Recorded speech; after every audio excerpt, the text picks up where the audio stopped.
మహాశివరాత్రి పర్వదిన శుభాకాంక్షలు సార్ మీకు. మీకు కూడా. Thank you sir. సో, మా ప్రేక్షకులు మీరు శివాలయం ప్రధాన అర్చకులు. అంటే ఇగ నిత్యం మహాశివుడి సేవలోనే ఉండే మీరు, మాకు ఈ యొక్క శివరాత్రి విశిష్టత ఏంటి? అసలు ఆ శివుడి లీలలేంటి? ఏంటి? శివుడిని ఆ బోలా శంకరుడిని అంటే శ్మశానంలో తిరుగుతాడు. లేదంటే తిరుపము అంటారు గదా! హ్మ్. ఏదో వీధుల్లో భిక్షం ఎత్తుకుంటాడు. ఇట్లాంటి శివుడు మహాదేవుడు ఎలా అయ్యాడు? మనందరి వాడు ఎలా అయ్యాడు? ఆయన లీలలేంటి? ఓం శ్రీ గురుభ్యో నమః. హరి ఓం. శ్రీ మహాగణాధిపతయే నమః.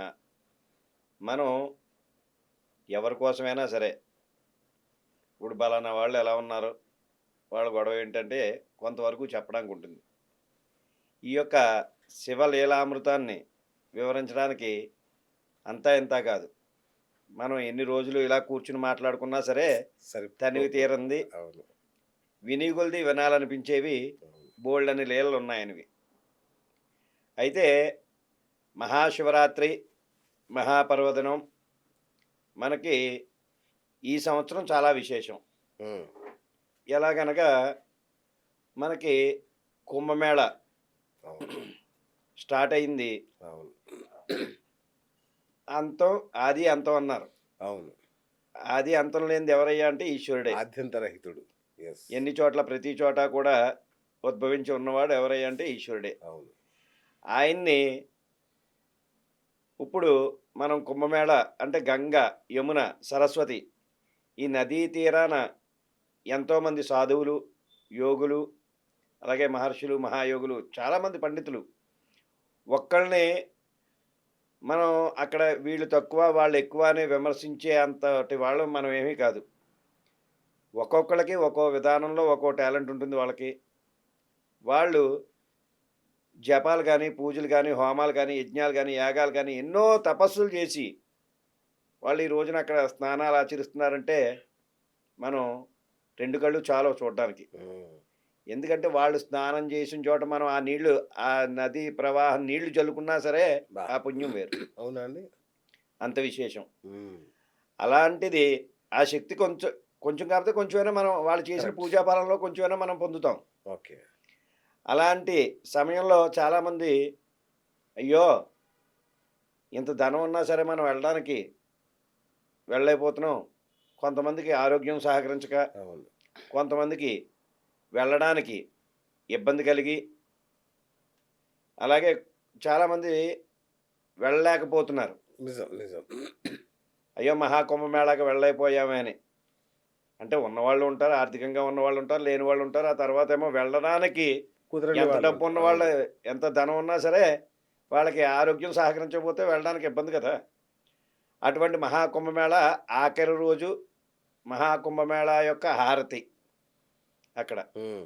సాయంత్రం అక్కడ మహాకుంభమేళా యొక్క హారతి జరుగుతుంది నైటు.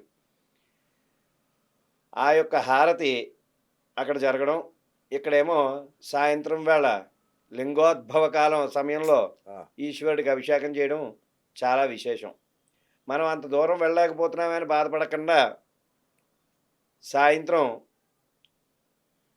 సంధ్యా సమయమునందు అభిషేకం మొదలుపెట్టి లింగోద్భవ కాలం వరకు కూడా ప్రదోషకాలంలో మొదలుపెట్టి లింగోద్భవ కాలం అంటే రాత్రి 12 గంటల దాకా కూడా అభిషేకం చేసి ఓహ్!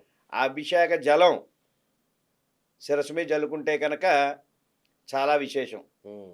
ఇప్పుడు రేపు కుంభమేళ కుంభమేళాలో ఎళ్ళొచ్చినట్టే. కూడా ఆ! కుంభమేళాలో కూడా అదే సమయాన్ని అక్కడ హారతిస్తారు. ఓకే.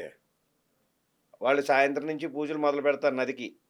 మొదలుపెట్టి రాత్రి 12 దాటాకనే అక్కడ ముగిస్తారు. అందువల్ల మనం ఆ ఈశ్వరుడి మీద పోసిన నీళ్లు మనం శిరస్సు మీద జల్లుకుంటే గనక ఆ యొక్క ఫలితాన్ని పొందుతాం మనం. హ్మ్. ఎందుకంటే యావత్ జగత్తు కూడా నిండి ఉన్నది ఆయనే.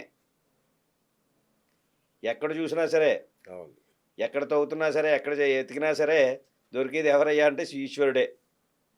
అటువంటి ఈశ్వరుడు మహాకుంభమేళా సమయంలో మనం వెళ్ళలేకపోయినా సరే, మనం మన దరిదాపుల్లో మన దగ్గరలో ఉన్న ఏదైనా సరే శివాలయంలో. శివాలయంలో ఆ రోజున దర్శనం చేసుకుని, ఆ యొక్క నీళ్లు శిరస్సు మీద జల్లుకుంటే గనక ఆయన దగ్గర నుంచి వచ్చిందే కదా గంగ. అంతేగా.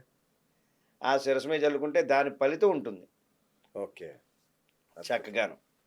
అలాగే ఈ యొక్క పితృకర్మలు ఆచరిస్తూ ఉంటారు చాలామంది. అవును. మహాశివరాత్రి రోజున మన పెద్దల పేర్లు చెప్పి పళ్ళిచ్చుకోవడం అని, బియ్యం, స్వయం పాకాలని అవి ఇవి ఇస్తూ ఉంటారు చాలామంది. అవును. ఉదయాన్నే తలస్నానం ఆచరించి పితృదేవతలకి మనం ఏదైనా కార్యక్రమం ఆచరిస్తే కనుక చాలా మంచిది. ఆయన ఎందుకు ఇస్తారా శివరాత్రి రోజున అంటే కనుక ఆయనే లయకారకుడు. సృష్టి, స్థితి, లయ కారకుడు ఆయనే. పుట్టించేవాడు ఆయనే, నడిపించేవాడు ఆయనే, తీసుకెళ్ళిపోయేవాడు ఆయనే. హ్మ్. అటువంటి తీసుకెళ్ళేటప్పుడు కూడా బాబు నన్ను వీళ్ళందరూ కూడా శ్మశానంలో వదిలేసి వెళ్ళిపోతున్నారు. అవును.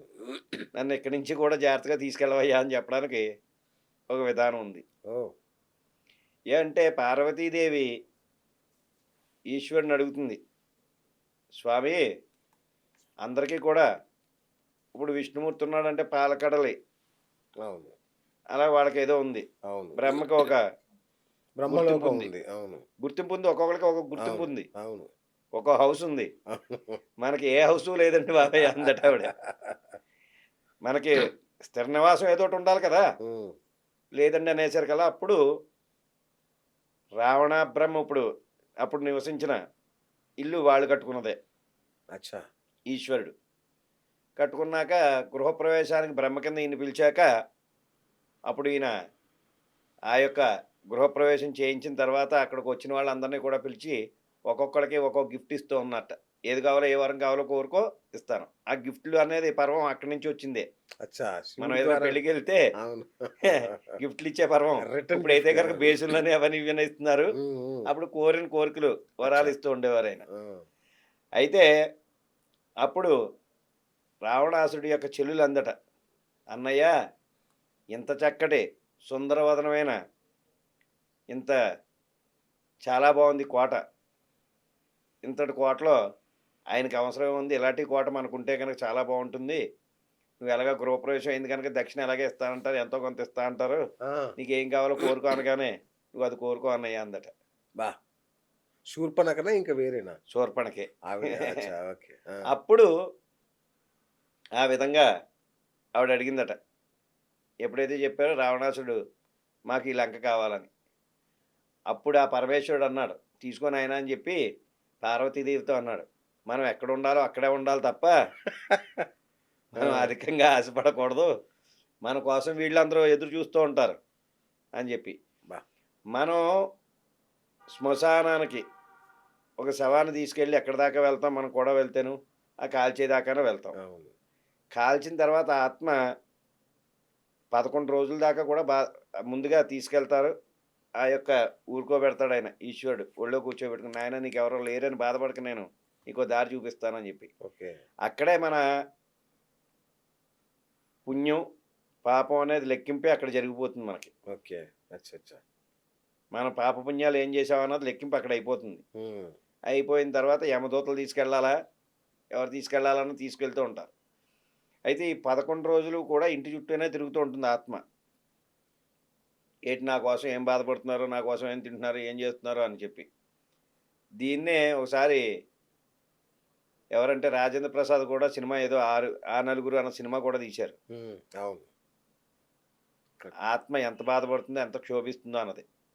మనకి ఉన్నంతసేపు కూడా, మనం జీవించున్నంతసేపు కూడా మనదంతా ఏమిటయ్యా అంటే, నేను పోగు పెట్టుకోవాలి, నా కొడుకు పోగేయాలి, నా మనవలకు పోగేయాలి, వాళ్ళ తర్వాత వాళ్ళ మనవలు తినాలి, ఇలాగే మన సర్క్యులేషన్ అంతా కూడా జరుగుతూ ఉంటుంది. నువ్వు ఎంత పోగు పెట్టినా ఏం చేసినా సరే చివరికి ఈశ్వరుడి యొక్క సన్నిధి చేరడం మాత్రం తప్పదు అంతేగా. భగవంతుడు. అయితే అప్పుడు లెక్కేస్తూ ఉంటాడు, నువ్వు ఎన్ని ధర్మాలు చేసావు, ఎంత దానం చేసావు, ఏం చేసావు అయ్యా అని చెప్పి. హ్మ్. మనం చేసే పాప పుణ్యాలను బట్టే మనకు లెక్కింపు ఉంటుంది జీవితంలో, ఓకే. ప్రతి ఒక్కరికి కూడా. ఆ విధంగా ఉండడం వల్లే ఈశ్వరుడు మనకు అది స్థావరం కాదు, మనం ఉండేది ఇదే అని చెప్పి శ్మశానాన్ని అంటిపెట్టుకుని ఎవడు ఎక్కడికి తిరిగినా సరే ఇంటికే రావాలంటారు చూసారా. అంతేగా. అవును. భార్య అంటుంది, "హే, ఎక్కడికి వెళ్ళినా కట్టురాడు దగ్గరికి కట్టురాడు దగ్గరికి రావాలి అంతేగా. అన్నట్లుగా మా ఆయన ఎక్కడ తిరిగినా సరే ఇంటికి వస్తాడంటారు. అలాగే ఈశ్వరుడు ఎంత తిరిగినా సరే లాస్ట్కి మనం అంతిమం ఏది యాత్ర? శ్మశాన యాత్ర. శ్మశానం. అయ్యేసరికల్లా ఆ శ్మశానానికే వెళ్తాం. అలాగా ఆయన అక్కడ ఉండి మనకి దారి చూపించేది ఆయనే. ఈ రోజున ఎంతోమంది యోగులు గాని, సిద్ధులు గాని వీళ్ళందరూ కూడా వాళ్ళ జ్ఞానాన్ని ప్రసాదించుకోవాలని గాని, లేపోతే ఏదో శక్తులు పుంజుకోవాలని గాని, ఏదో మనం ఏదో చేసేద్దామని గాని, అలాంటివి ఏవి కాదు. ఆ! భగవంతుడిని మనం కళ్ళారా ఒకసారైనా ఈ జీవితం ఇచ్చినందుకు ఒకసారైనా వీక్షించాలి. వీక్షించాలి. హ్మ్. భగవంతుడి యొక్క ఆత్మలో మనం ఐక్యమైపోవాలి అనే ప్రాదేహతోనే చాలామంది తపస్సులు చేసేవాళ్ళు, పూజలు చేసేవాళ్ళు వీళ్ళందరూ కూడా. హ్మ్.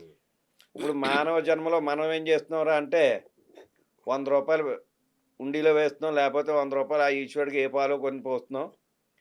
ఓ రూ. 1,00,000 డొనేషన్ అడుగుతున్నమాట దేవుడి దగ్గర నుంచి. అవును. అంతేగా. రూ. 1,00,000 వేసి రూ. 100 వేసి రూ. 1,00,000 అవును. డొనేషన్ అడుగుతున్నాం. అవును. అయితే డొనేషన్ ఇవ్వాలా ఇవ్వక్కర్లేదు అన్నది ఆయనకు తెలుసు. నువ్వు 100 వేస్తేనే డొనేషన్ ఇస్తాడని ఏం లేదు. ఏమి ఏయకపోయినా ఆయన ఏవి చూసుకుంటాడు. వేయకపోయినా సరే ఆయన చేస్తూనే ఉంటాడు. హ్మ్. ఇప్పుడు ఒక భరిణిలో ఒక చిన్న గిన్నెలో ఓ చీమను పెట్టి మూత వేసేసాం. దానికి ఆహారం ఎక్కడి నుంచి అందుతుంది? మనం అది కూడా ఆలోచించాలి. ఏదండి? ఒక చాప. గిన్నెలో ఒక గిన్నె భరిణి, ఆ! దాంట్లో చీమ ఉంది. మనం మూత చీమ పెట్టేసాం. అంటే చీమ సారీ చీమనా? ఓకే. ఓకే. ఆ! చీమ ఉంది. దానికి ఆహారం ఎక్కడి నుంచి అందుతుంది? హ్మ్. దానికి ఆయనే ఏదో ఏర్పాటు చేస్తాడు. ఓకే. మనకి మన ఇంట్లోనే మూత పెడతాం పంచదార డబ్బాకి. అవును. ఎక్కడ ఖాళీ ఉండదు. కానీ చీమ ఎలా వెళ్తుంది దాంట్లోకి? అదంతా కూడా చీమకు కూడా ఏది కూడా చీమ దగ్గర నుంచి అంతా కూడా సృష్టి ధర్మాన్ని అంతా కూడా చూసేవాడు ఆ యొక్క అవును. ఈశ్వరుడే. హ్మ్.